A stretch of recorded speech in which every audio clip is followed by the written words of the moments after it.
నరసింహ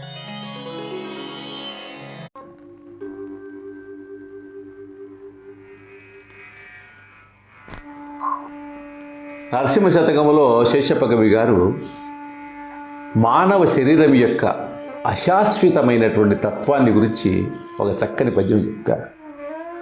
పాంచభౌతికము దుర్భరమైన కాయంబిది, ఎన్నాళ్ళుండునో ఎరుకలేదు, శతవర్షముల దాకా మితము చెప్పిరిగాని నమ్మరాదా మాట నెమ్మనమునా, నమ్మరాదా మాట నెమ్మనమునా. బాల్యమందో మంచి ప్రాయమందో, లేక ముదిమియందో లేక ముసలితనమునో, ఊరునో అడవినో ఉదక మధ్యంబుననో,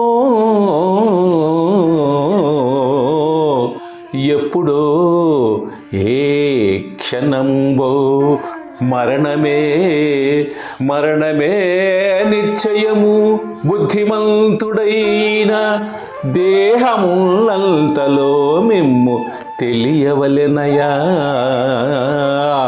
భూషణ వికాస శ్రీ ధర్మపుర నివాస, దుష్ట సంహార నరసింహ దురిత దూర. అంటే ఇందులో మానవ శరీరము 100 సంవత్సరాలను చెప్పారే కానీ ఆ 100 సంవత్సరాలు నమ్మేదానికి లేదయ్యా. మరణానికి బాల్యము లేదు, యవ్వనము లేదు, వృద్ధాప్యము లేదు. ఏ వయసులో అయినా వదిలిపెట్టి వెళ్ళిపోవాల్సిందే. అదేవిధంగా ఎక్కడ మన మరణం ఉంటుందని కూడా ఆయన చెప్పలేదు. ఒకే మాట చెప్పాడు.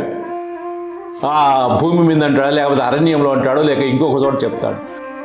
అదే ఇంకొకటి మాట చెప్పాడు, ఏ క్షణంలో, అంటే ఎవరి మరణము ఏ క్షణములో జరుగుతుందో.